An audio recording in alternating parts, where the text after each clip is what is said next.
All right, today we're going to talk about the Enlightenment, which is also known as the Age of Reason.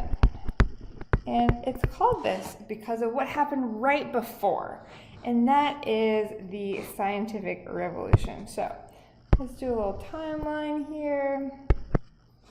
In the 1500s, we have lots of changes happening in Europe that are challenging traditional sources of authority.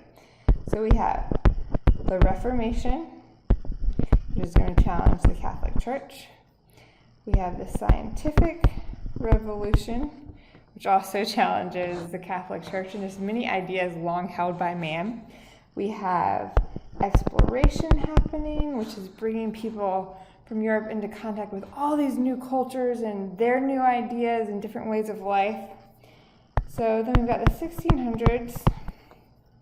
The scientific revolution continues, and then into the 1700s, we've got, starting with the late 1600s, the Enlightenment, which builds upon the Enlightenment, which builds upon the concept of a world ordered by natural laws that man could figure out, and those laws could predict nature and man's actions. So if that's what the scientific revolution was about, looking at math and science, and the Enlightenment takes those concepts of research and method and applies it to human institutions like government, religion, and society.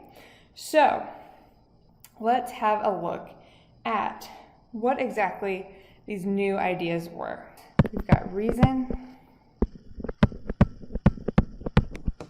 secularism, a non-religious worldview. We have experience, which is related to the scientific revolution because you do experiments and you see what happens, you're recording data, you're observing your world. You have this new sense of optimism in man, that man can achieve progress. All right, so because of that, these new concepts of how people are seeing the world, we have the continued questioning of traditional sources of authority. So what were those sources of authority? Before, they were the church and the king. And now, this new source of authority is going to be man.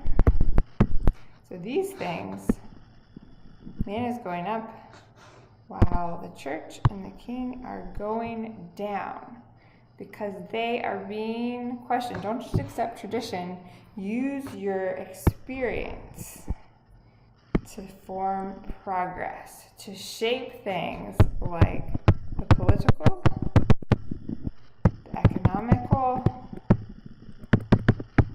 and the social aspects of the world. So the Enlightenment is an intellectual and cultural movement. Now, let's look at some of these things. New concepts of religion. All right, 1500s, the Reformation. There was just one church before that. One church. It was the Catholic Church, based in Rome, led by the Pope. Well, now there's lots of different churches. We have the Anglican Church, which is led by the King of England. We have Lutherans and Baptists, Anabaptists, Calvinists. So all these churches, but which one is right? We don't know. And maybe God won't ever tell us which one is right. So this new concept of deism is formed. And basically, what deism says is the world, this is a globe, that has now been turned into a clock. And this clock has been set to work by a God who has set everything up but isn't involved anymore. So it's like a clockmaker. Create it, but step back and move on. Deists believe that the world was set in motion according to laws of nature and then left the knowledge and human progress up to the discovery and actions of mankind. So here, man is front and center, discovering the ideas that the clockmaker has put into place. And because they're new ideas and we don't know which religion is correct, there's a need for religious toleration. So, let's talk about government. What is happening in the world? All right, so for government, there's these new ideas. No longer is the king the be-all, end-all, because there's new concepts out there. All right, 1, the people should be ruled by laws, not a king. So no more whims of a crazy ruler. Also, there should be separation of power. So one man, like the king, can't hold all of the power anymore. We've seen this in the 1688 Glorious Revolution in England. Well, that led to the formation of a constitutional monarchy. That's one type of government that proponents of the Enlightenment were a fan of. Now, another big thing, the ruler is now responsible for the people.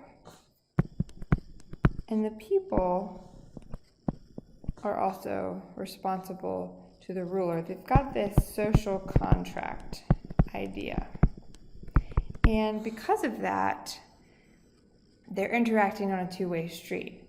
And so the ruler needs to protect natural rights, life, liberty, and property. However, if he doesn't do that, then the people can rebel. But if the ruler is doing that, the people don't have the right to rebel.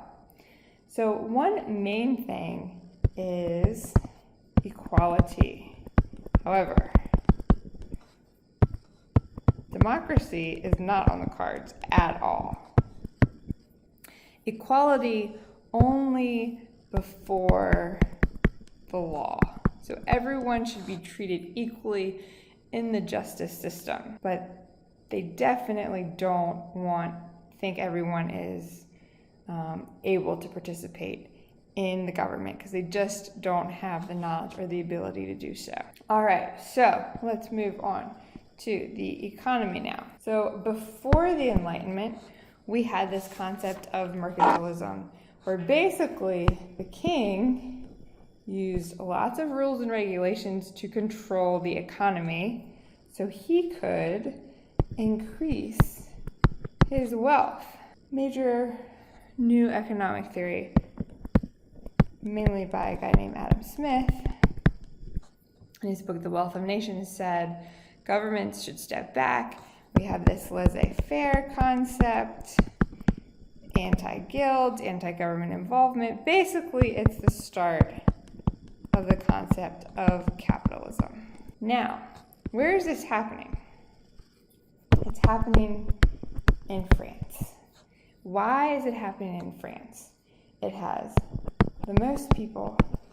It is an elite culture and language of Europe at the time, and it's the most wealthy of the countries.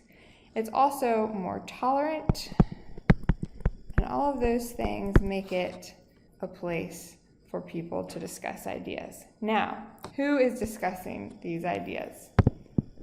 The wealthy. This is definitely an elite movement.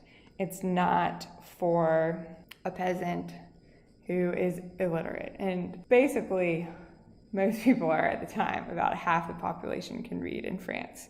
So this is a movement for the elite. What about women? Women only participate this way if they have money to help fund the men who are thinking about this. And what are the men who are thinking about all these things called? They are called philosophes. Now, that was a really quick rundown on the Enlightenment. We can break this down into sections later, but that is just an introduction. Hope you've enjoyed it, and hopefully we can dive in later.